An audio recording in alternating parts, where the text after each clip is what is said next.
ورحمة الله وبركاته. الحمد لله الحمد لله رب العالمين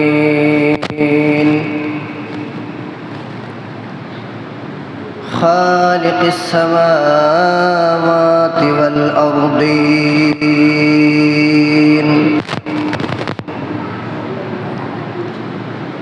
أجمل الأجملين وأكمل الأكملين وعلى آله وصحابه أجمعين.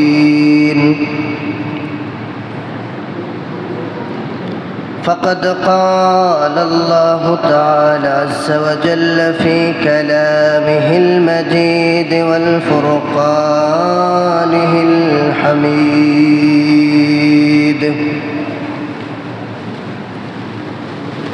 فأعوذ بالله من الشيطان الرجيم. بسم الله الرحمن الرحيم. قد جاءكم من الله نور وكتاب مبين. صدق الله العظيم. عن أبي هريرة رضي الله تعالى عنه قال: قال رسول الله صلى الله عليه وسلم: إذا دهك صلى الله عليه وسلم يتلألأ في الجدور. وصدق رسوله النبي الكريم. وأيضا قال: إن الله وملائكته يصلون على النبي يا أيها الذين آمنوا صلوا عليه وسلموا تسليما. اللهم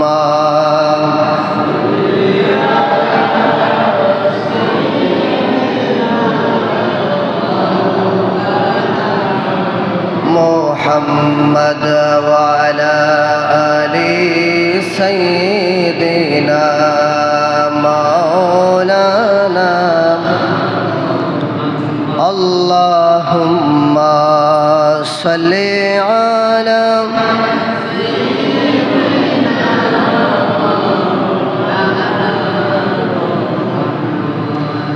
وعلى آل سيدنا.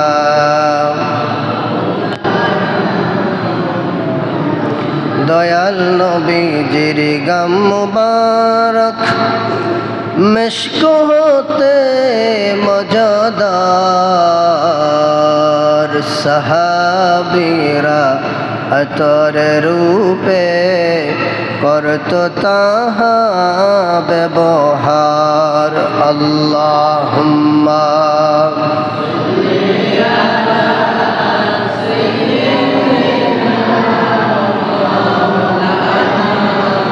محمد وعلى آل سيدنا.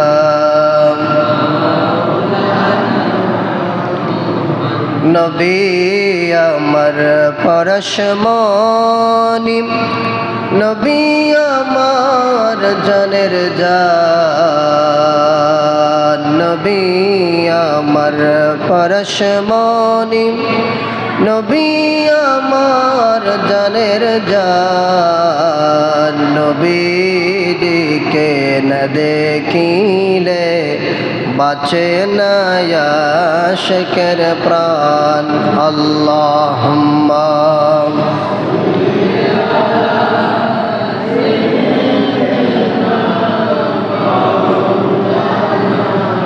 محمد وعلى آل سيدنا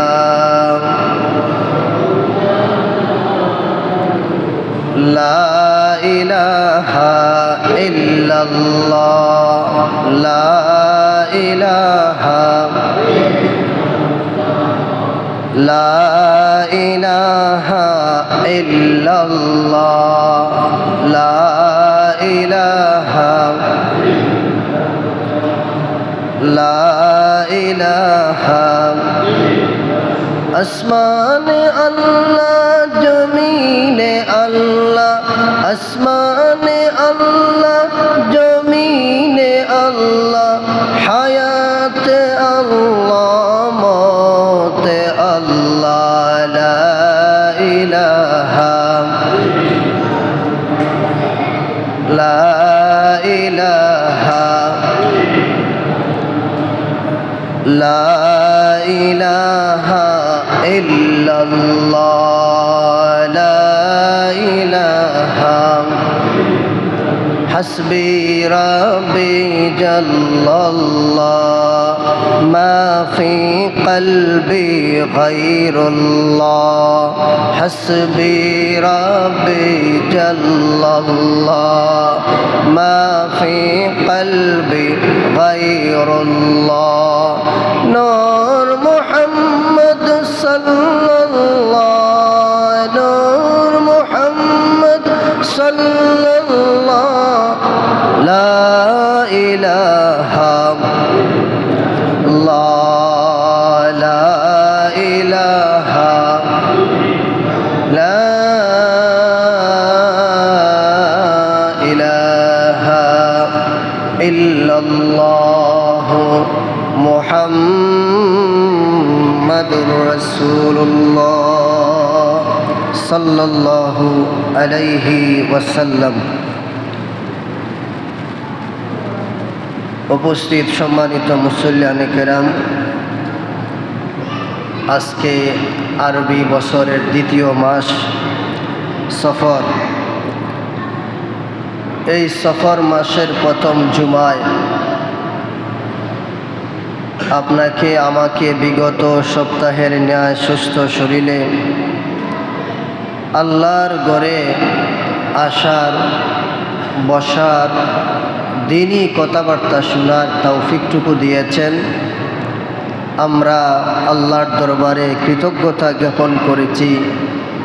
সকলেই আমরা পাঠ করি আলহামদুলিল্লাহ। সম্মানিত সুধী মুসল্লিয়ানে কেরাম, এই মাসের পরেই পবিত্র রবিউল আউয়াল মাস। এর জন্য আমি আজকে আপনাদের সামনে মহাগ্রন্থ কোরআনে পাক থেকে ছোট্ট একটি আয়াতে কারিমা তেলাওয়াত করেছি।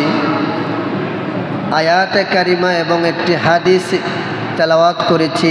এই হাদিস কারিমার মাধ্যমে আপনাদের সামনে আল্লাহ নবীজির নুন মুবারক সৃষ্টি, কখন থেকে নবীজি নবী ছিলেন এই বিষয়ে আলোচনা করার প্রয়াস করেছি। যেহেতু এই বিষয়টা ইমানি এবং আকীদা সম্বলিত আলোচনা, এর জন্য যারাই মসজিদে এসেছেন, বাসাবাড়ি থেকে যত মানুষ শুনবেন, ইমানি বিষয় যেহেতু, এর জন্য আপনারা ধৈর্য মনোযোগ সহকারে এদিক সেদিক না তাকিয়ে ইমান যাতে সুদৃঢ় হয়, মজবুত হয়, আকীদা যাতে পরিশুদ্ধ হয়, এই নিয়তে আমরা কথাবার্তাগুলা শোনার চেষ্টা করব। সকলে বলেন ইনশাআল্লাহ। শুধু ইসলামী ভাইয়েরা, প্যারা নবী সাল্লাল্লাহু আলাইহি সাল্লাম কখন থেকে নবী ছিলেন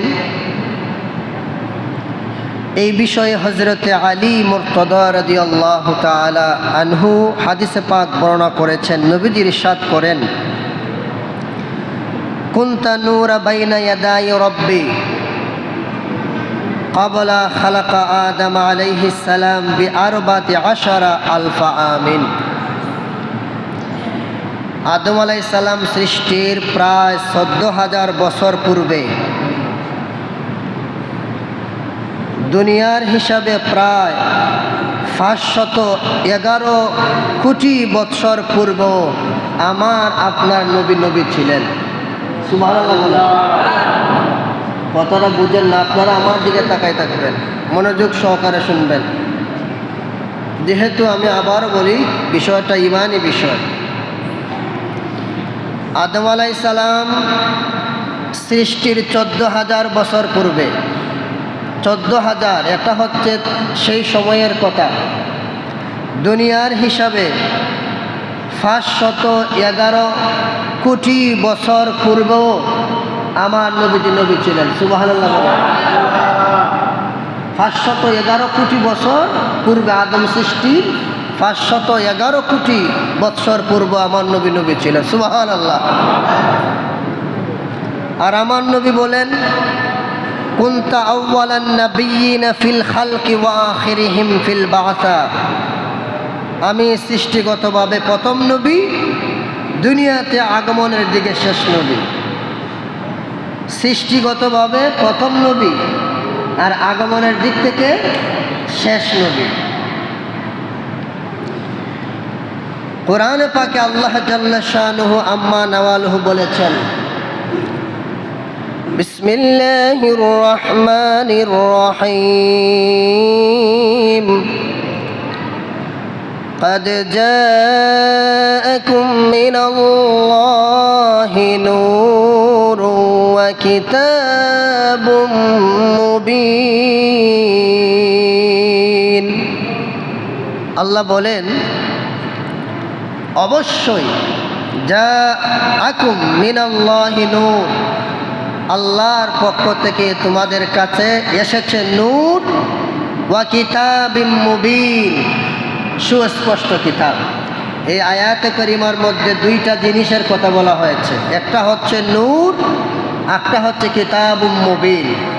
তাফসীর রুহুল বায়ানে নূর শব্দের ব্যাখ্যায় বলেছেন, আল মুরাদ বিল আউয়ালি হুয়া রাসূল সাল্লাল্লাহু আলাইহি সাল্লাম ওয়া কিতাবুম মুবিনিল কুরআন। এই নূর দ্বারা বোঝানো হচ্ছে আমার নবী এবং কিতাবুম মুবিন দ্বারা বোঝানো হয়েছে কুরআনুল কারীম। সুবহানাল্লাহ। সুতরাং আল কোরআন প্রমাণ করে আমার নবী হচ্ছেন নূর। বলেন সবাই, কোরআন শরীফ আমার নবীকে কি বলেছেন? আরো জোরে বলতে হবে, কি বলেছেন? নবীকে নূর বলেছেন। কাদ জাআকুম মিনাল্লাহি নূর, তোমাদের কাছে এসেছে নূর, ওয়া কিতাবুম মুবিন, সুস্পষ্ট কিতাব। এটা কোরআন শরীফের বিশাল লম্বা হয়ে যাবে, এক একটা দলিল দিয়ে আমি শেষ করব। হাদিসে মুবারাকার মধ্যে এসেছে, হযরত জাবের রাদিয়াল্লাহু তাআলা আনহু নবীজির জলিলুল কদর সাহাবী, উনি নবীকে প্রশ্ন করলেন, ইয়া রাসূলুল্লাহ বিআবি আনতা ওয়া উম্মি, ইয়া রাসূলুল্লাহ নবী গো, আপনার কদম মুবারকে আমার মা এবং বাবার জীবন উৎসর্গিত হোক, কুরবানি হোক। আখবারানি আন আউওয়ালা শাইইন খালাকাল্লাহু তাআলা ক্বাবলাল আশিয়াই। ইয়া রাসূলুল্লাহ নবী, আল্লাহ পাক সর্বপ্রথম কোন বস্তুকে, কোন জিনিসকে সৃষ্টি করেছেন? ইয়া রাসূলুল্লাহ নবী, আপনি একটু বলেন। প্যারা নবী, নূর নবী সাল্লাল্লাহু আলাইহি সাল্লাম বললেন, ইয়া জাবির ইন্নাল্লাহ তাআলা ক্বাদ খালাকা ক্বাবলাল আশিয়ায়ে নূরা নবিকা মিন নূরিহি। রে জাবের, সর্বপ্রথম আল্লাহ পাক তোমার হাবিবের নূর মুহাম্মদ সৃষ্টি করেছে। আমার নবী বললেন, রে জাবের, দুনিয়ার সর্বপ্রথম যেই জিনিসটা, যেই বস্তুটা সৃষ্টি করেছেন, সেই জিনিসটা হলো নূরা নবিকা মিন নূরিহি। আল্লাহ পাক সর্বপ্রথম নবীজির নূর মুবারক সৃষ্টি করেছেন। আল্লাহ পাকের ইচ্ছায় ওই নূর মুবারক লা মাকানে, যেখানে কোনো স্থান নাই, পূর্ব নাই, পশ্চিম নাই, ডান নাই, বাম নাই, উপর নাই, নিচ নাই, আল্লাহ পাকের ইচ্ছায় সেই নূর পরিভ্রমণ করতে থাকে। কখন পর্যন্ত পরিক্রমণ করেন? যখন ওয়ালাম ইয়াকুন ফি যালিকাল ওয়াক্তি লাউহি ওয়ালা কামারুন ওয়ালা জান্নাতুন ওয়ালা নারুন ওয়ালা মালাকুন ওয়ালা সামাউন ওয়ালাল আরদি ওয়ালাশ শামসি ওয়ালাল কামারি ওয়ালাল জিন্নি ওয়াল ইনস। যখন আসমান ছিল না, জমিন ছিল না, চন্দ্র ছিল না, সূর্য ছিল না, পাহাড় পর্বত, জান্নাত জাহান্নাম, ফেরেশতা, কোনো কিছু ছিল না, তখন থেকে আমার নবী নূর নূর ছিলেন। এক পর্যায়ে মহান আল্লাহ পাক যখন এই সৃষ্টি জগৎ পয়দা করতে ইচ্ছা করলেন, তখন নূর মুবারককে 4টা ভাগ করলেন। সবাই বলে কয়টা ভাগ করলেন? 4টা ভাগ করলেন। প্রথম অংশ দিয়ে কলম সৃষ্টি করলেন, দ্বিতীয় অংশ দ্বারা লৌহ সৃষ্টি করলেন, তৃতীয় অংশ দ্বারা আরো সৃষ্টি করলেন, চতুর্থ অংশটাকে আবার 4টা ভাগ করলেন। প্রথম ভাগ দ্বারা আল্লাহ পাক আরশ বহনকারী ফেরেশতা বানালেন, দ্বিতীয় অংশ দ্বারা কুরসি বানালেন, তৃতীয় অংশ দ্বারা অন্যান্য ফেরেশতাকে বানালেন। চতুর্থ ভাগটাকে আবার 4টা ভাগ করলেন। প্রথম ভাগ দ্বারা আল্লাহ পাক আসমান বানালেন, দ্বিতীয় ভাগ দ্বারা জমিন বানালেন, তৃতীয় ভাগ দ্বারা বেহেশত জগৎ বানালেন, চতুর্থ ভাগ দ্বারা মহান মনিব অন্যান্য সৃষ্টি জগৎ সৃষ্টি করলেন। শুধু ইসলামী ভাইরাম, এর জন্য আল্লাহ পাক কোরআনে বলেছেন, কাদ জাকুম মিনাল্লাহি নূরুন ওয়া কিতাবুম মুবিন। তোমাদের কাছে আমি আল্লাহর পক্ষ থেকে নূর এসেছে। নূর এসেছে, বলেন সবাই, নূর এসেছে না মাটি এসেছে? আবার বলেন, মাটি এসেছে না নূর এসেছে? সিরাতে হালবিয়া কিতাবের মধ্যে হযরত আবু হুরায়রা থেকে বর্ণিত, নবী করিম সাল্লাল্লাহু আলাইহি সাল্লাম জিবরাইলকে বললেন, রে জিবরাইল, কাম উমুরুকা মিনাস সিনিন। ও জিবরাইল, তোমার বয়স কত? নবীজি জিবরাইলকে বলতেছেন, জিবরাইল, তোমার বয়স কত? কাম উমুরুকা সিনিন, তোমার বয়স কত? জিবরাইল বলেন, ইয়া রাসূলুল্লাহ, নবী গো, লাস্তু আলামু গায়রি, আমার বয়স কত আমি জানি না। সুবহানাল্লাহ বলেন। লাস্তু আলাম, আমার বয়স কত আমি জানি না। গায়রি, তবে ইন্না ফিল হিজাবির রাবিউ নাজমান ইয়াতলাউ ফি কুল্লি ৭০,০০০ সানাতিন মাররা।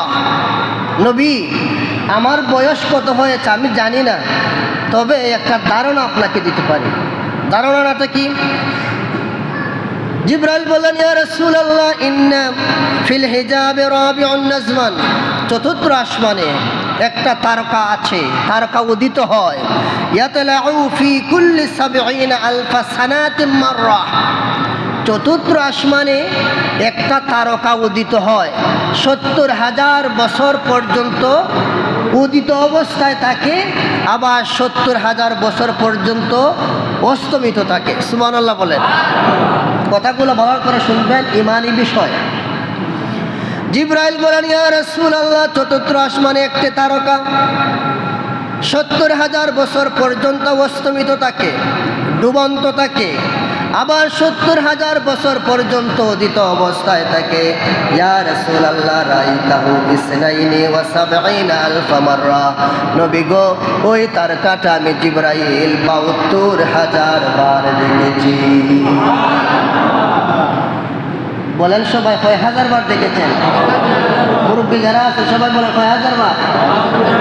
জিবরাইল বলেন, আমি ওই তারকাটা ৭২,০০০ বার ৭২,০০০ বার দেখেছি।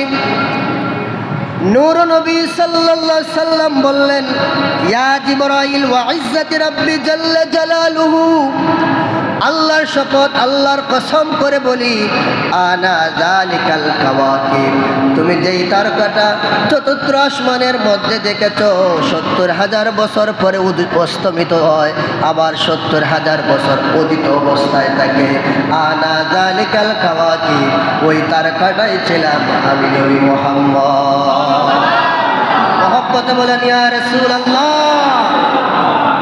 এখন একটু চিন্তা করেন আমার ভাইয়েরা, ওই জগতের হিসাবে 504 কোটি বছর, ওই জগতের হিসাবে 504 কোটি বছর উদীয়মান অবস্থায় ছিল, আর 504 কোটি বছর অস্তমিত ডুবন্ত অবস্থায় ছিল।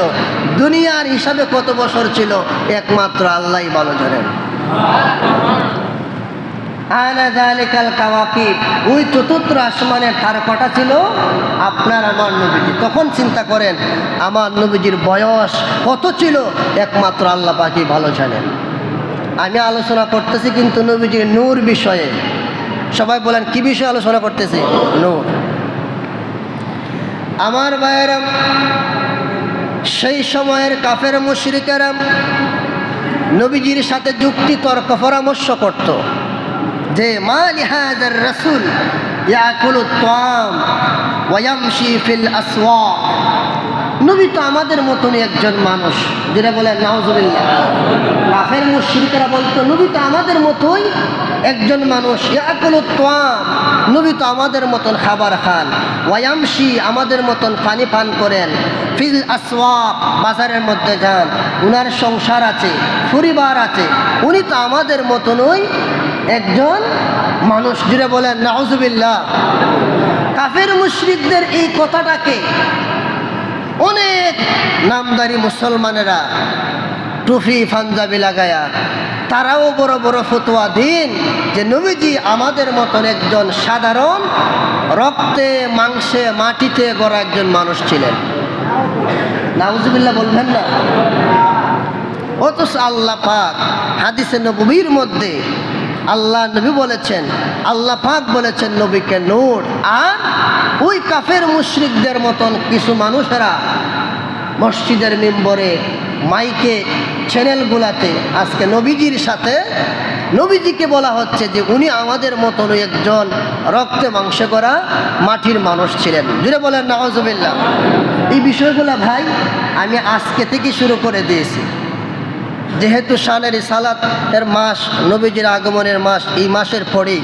এর জন্য আমি আপনারা যাতে কিছুটা 63 সাল জিন্দিগিতে কিছুটা জিনিস শিখেন, কিছুটা জিনিস বুঝেন, যাতে আমরা কোন নবীর উম্মত হতে পেরেছি, ওনার পরিবার বংশধারা আমি আপনাদের সামনে কিছুটা ধারণা দেব। যদি মনোযোগ দিয়ে শুনেন আপনি কিছুটা হলো অনুধাবন করতে পারবেন, একজন মানুষের সামনে বুক ফুলাইয়া বলতে পারবেন আমি ওই নবীর উম্মত। যদি ভালোটিটা শুনেন, আর যদি কান্দা শূন্য, এক কান্দা শূন্য অপর কান্দে বের করে দেন, এরকম শুনলে হবে না। ভালোটিকা শুনবেন। জুমাতে আসেন, 15-20 মিনিট সময় কথাবার্তাগুলো খুব মনোযোগ দিয়ে শুনবেন। কিন্তু হাদিসে পাকে রাসূল পাক সাল্লাল্লাহু আলাইহি ওয়াসাল্লাম সম্পর্কে বলা হয়েছে এমন যে নবীজির শরীর মুবারকের মধ্যে কোনো দিন মশা মাছি বসে নাই। সুবহানাল্লাহ বলেন। আপনার আমার শরীরের মধ্যে মশা মাছি বসে কি বসে না? বসেনি। কিন্তু নবীজির শরীর মুবারকের মধ্যে কোনো দিন মশা মাছি কোনো দিন বসে নাই। নবীজির শরীর মুবারক থেকে, কাম মুবারক, ফসিনা মুবারক থেকে মেশকে আম্বরের সুগান বের হতো। সুবহানাল্লাহ। কিন্তু অতীব দুঃখজনক বিষয়, আজকে যত সমস্যা নবীজির এই প্রেম আর মহব্বত নবীজিকে নিয়ে আজকে বিশেষ করে বাংলাদেশে এই সমস্ত গাজাগরি কথা বলা হচ্ছে। আমার ভাইয়ের হযরত আলীর আকীদা কেমন ছিল? হযরত আলী মুর্তদা বলেন ইযা তাকাল্লামা রুইয়া কান্নুর ইয়াখরুজু মিন বাইনা সানায়া। হযরত আলী মুর্তদা বলেন নবী যখন কথাবার্তা বলতেন রুইয়া কান্নুর ইয়াখরুজু মিন বাইনা সানায়া, নবীজির দাঁত মুবারক থেকে তখন নূর বের হতো। আর জুড়ে বলেন সুবহানাল্লাহ। হযরত আলী রাদিয়াল্লাহু তাআলা কেমন আকীদা? উনি বলেন নবী যখন ইযা তাকাল্লামা, যখন নবী কথা বলতেন তখন রুইয়া কান্নুর ইয়াখরুজ মিন বাইনা সানায়া, তখন নবীজির দাঁত মুবারক থেকে নূর আলো বের হতো। সুবহানাল্লাহ।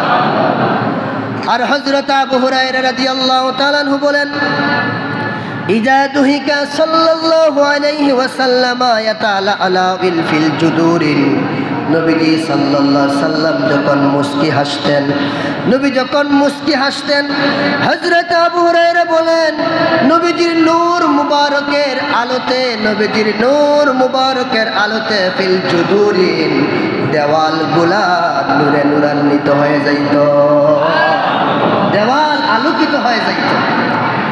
হযরত আনাস, যিনি নবীজির খেদমত 1010 বছর করেছেন, খাদেমে রাসূল যিনি, হযরত আনাস রাদিয়াল্লাহু তাআলা আনহু বলেন দাখালা ফীহি রাসূলুল্লাহ সাল্লাল্লাহু আলাইহি ওয়াসাল্লাম আল মদিনাতি আদাআ মিনহা আলা কুল্লি শাইইন। নবী যখন মদিনাতুল মুনাওয়ারার মধ্যে তাশরীফ আনায়ন করলেন, তখন নবীজির আলোতে, নবীজির আলোতে, নূরের আলোতে মদিনার প্রত্যেকটা বস্তু আলোকিত হয়ে গেল। নবীর আলোতে মদিনার সমস্ত অলিগলি, গাছ, তরুলতা সব কিছু নূরে নূরান্বিত হয়ে গেল, আলোকিত হয়ে গেল। সুবহানাল্লাহ। শুধু ইসলামে ভাইয়েরা, সবাইকে একটা প্রশ্ন করি, জবাব দিবেন। বলেন তো দেখি, নবীজির দুধ মায়ের নাম কি? এই তো একজনে কইলা, অনেকেই ওয়াজ বুঝছে নেয়ার লাগে না, প্রশ্নটা করলাম। জানেন কিন্তু দুধ নাই, ধারণা নাই, খেয়াল নাই ওয়াজের দিকে। নবীজির দুধ মায়ের নাম হযরত হালিমাতুস সাদিয়া। বলেন নবীজির দুধ মায়ের নাম কি? হালিমাতুস সাদিয়া। হযরত হালিমাতুস সাদিয়া বলেন, আমি যখন নবীকে দুধ পান করাতাম, আমি যখন শিশু মুহাম্মদ সাল্লাল্লাহু আলাইহি সাল্লামকে দুধ পান করাতাম, তখন সেরাগের কোনো প্রয়োজন হতো না, আলোর কোনো প্রয়োজন হতো না, কোনো বাতির কোনো প্রয়োজন হতো না। একদা উম্মে মাওলা কোনো একজন মহিলা জিজ্ঞাসা করলেন, ও হালিমাতুস সাদিয়া, তোমার ঘরের মধ্যে সারা রাত কেন বাতি জ্বালিয়ে রাখো? কেউ জিজ্ঞাসা করলো যে আপনার ঘরের মধ্যে সারা রাত বাতি জ্বালিয়ে রাখেন কেন? হালিমাতুস সাদিয়াকে কোন একজন মহিলা বললেন। হালিমাতুস সাদিয়া বলেন, লা ওয়াল্লাহি লা আওকাদা নারান ওয়ালাকিন্না নূরা মুহাম্মদ সাল্লাল্লাহু আলাইহি ওয়াসাল্লাম। না না না না, আল্লাহর শপথ, আমার ঘরের মধ্যে কোনো বাতি আমি সেরাগ জ্বালাই নাই, আমার ঘরের মধ্যে নবী মুহাম্মদ রয়েছে, এর জন্য কোনো বাতির প্রয়োজন নাই। জুড়ে বলেন সুবহানাল্লাহ। সেই নবী কি মাটির না নূরের? মাটির না নূরের? আমার ঘরের মধ্যে বাতি জ্বালানোর দরকার নাই, কারণ আমার ঘরের মধ্যে আমার দুগ্ধ সন্তান মুহাম্মদ সাল্লাল্লাহু আলাইহি সাল্লাম রয়েছেন, এর জন্য যতক্ষণ ঘরের মধ্যে থাকেন ততক্ষণ পর্যন্ত আমার ঘর আলোকিত থাকে। এই হাদিসটা বলে শেষ করছি। হযরতে তৈয়বা, তাহেরা, আবেদা, সাবেদা আর আয়েশা সিদ্দিকা রাদিয়াল্লাহু তাআলা আনহা বলেন, আমি কোনো এক রমজান মাসে সাহরির সময়ে আমার কোনো একটা জিনিস সেলাই করেছিলাম, হঠাৎ করে আমার হাত থেকে সুইটা পড়ে গেল। সুইটা পড়ে যাওয়ার পরে আমি অনেক খোঁজাখুঁজি করলাম, কিন্তু আমি আমার সুইটা পাই না। ইতিমধ্যে আমার হুজরা মুবারকের মধ্যে প্যারা নবী নূর নবী সাল্লাল্লাহু আলাইহি সাল্লাম আমার হুজরা মুবারকের মধ্যে আসলেন। আসার সাথে সাথে আমার হুজরা মুবারক আলোকিত হয়ে গেল, পরিষ্কার হয়ে গেল। যেই সুইটা আমি অনেকক্ষণ খোঁজাখুঁজি করে পাইছিলাম না, আমার নবী আগমন করার কারণে আলোকিত হয়ে গেল, আমি আমার সুইটাকে খুঁজে পাইলাম। সুবহানাল্লাহ বলেন। সুতরাং আমার ইসলামী ভাইয়েরা, আমি ধারাবাহিকভাবে নবীজির 63 সাল জিন্দেগি এই বিষয়ে আমি আলোচনা করব। আপনারা একটু তাড়াতাড়ি আসবেন। আর এই বিষয়গুলো আমলি বিষয় নয়, এই বিষয়গুলো হচ্ছে ইমানি আকীদা বিষয়। আগে হচ্ছে ইমান, তারপর হচ্ছে আমল। আগে আমার নবী, তারপর কোরআন। কথাটা বলা থেকে শুনেন, আমার শেষ উপসংহার কথা। আমার এই দেশের মধ্যে কিছু মানুষ আছে কোরআনের প্রেমিক। আমি কই আলহামদুলিল্লাহ, তোমরা ভালো জিনিস করো, কিন্তু এই কোরআন শরীফ বুঝতে গেলে সর্বপ্রথম কোরআন বোঝার আগে আমার নবীর প্রয়োজন। কথা বলেন ঠিক না বে ঠিক? কোরআন বুঝতে গেলে নবীর প্রয়োজন। কিভাবে? কোরআনের মধ্যে নামাজের কথা আছে, কোরআনের মধ্যে রোজার কথা আছে, হজ্জের কথা আছে, আদেশ এসেছে, কিন্তু নামাজ কিভাবে পড়বেন, হজ কিভাবে করবেন, জাকাত কিভাবে দিবেন, সেটা কিন্তু পদ্ধতি নিয়ম নাই। সেই পদ্ধতি নিয়মটা জানতে গেলে আমার নবীজির হাদিসে নববীর প্রয়োজন, আমার নবীর প্রয়োজন। নবী ব্যতীত কোরআনের গহীন গভীরে মর্ম জগতে পৌঁছা কারো পক্ষে সম্ভব নয়। এর জন্য কোরআনের আগে আমার নবীকে বেশি প্রয়োজন। নবী ছাড়া কোরআন বোঝা সম্ভব না। এর জন্য আগে হলো ঈমান, তারপরে হলো আমল। আগে কি বলেন? বলে সবাই আগে কি? ঈমান আকীদা। ঈমান আকীদা যদি দুরস্ত না হয়, শুদ্ধ সঠিক না হয়, তাহলে আপনার সেই আমলের কোনো ফায়দা উপকার হবে না। যেমন মনে করেন যতই নামাজ পড়েন, রোজা রাখেন, এই নামাজ পড়ার কথা, ফরদা করার কথা, দান করার কথা, সদকা করার কথা, আল্লাহ কি কোনো হিন্দু, খ্রিস্টান, নাসারা, বৌদ্ধকে বলেছেন? আল্লাহ ইমানদারদেরকে বলেছেন যে নামাজ পড়ো, পর্দা করো, রোজা রাখো, হক্কানি রব্বানি ফির মুর্শিদের সংস্পর্শে থাকো। সুতরাং সব কিছুর আগে হলো ঈমান, তারপরে হচ্ছে আপনার আমল। আমি আজকে থেকে এই বিষয়গুলো আলোচনা করেছি। সর্বশেষে সহজ একটা দলিল, নূরের দলিল দিই। আমরা যে জিকিরের সময় বলি, এটা কওমি মাদ্রাসার উলামায়ে কেরামও বলে, আলিয়া মাদ্রাসার উলামায়ে কেরামও বলে, আমরা যেমন মুসল্লিরা বলি এরাও বলে। যেমন আমরা আজকে জিকিরের সময় হাসবি রাব্বি জাল্লাল্লাহ মা ফি কলবি, সবাই কিন্তু হইতাছে না বেজার। নবীর আলোচনা শুনলে কি বাজার? হাসবি রাব্বি জাল্লাল্লাহ, এরপরে কি বলেন? মা ফি কলবি। এরপরে অংশটা আপনারা বলেন, পিছনের বাইরে কইছেন না, বলেন নূর মুহাম্মদ, নূর মুহাম্মদ, নূর মুহাম্মদ। সুতরাং এখানে মাটির মোহাম্মদ বলা হয় না, এই কথাটা এরাও হয়, কিন্তু হইয়াছে রে ফেস লাগাইলা। আমি কি কারো গালিগালাজ করতেছি? কোনো এমপি বা আওয়ামী লীগ, বিএনপি, জামাত, অমুক তমুকের দলের কথা হইতেছি? কার সাথে আমার কোনো আপোষ নাই, কোনো বিদ্বেষ নাই, মারামারি নাই। এর লাগে আমি আপনাদের কাছে বললাম, অনুরোধে সরে বলি, আপনারা সকলে একটু আগে আসবেন। ঈমান বিষয়ে আমি ধারাবাহিকভাবে আমি ইনশাআল্লাহ 2টি মাস শানের সালাত মিলাদুন নবী বিষয়ে আলোচনা করব। সকল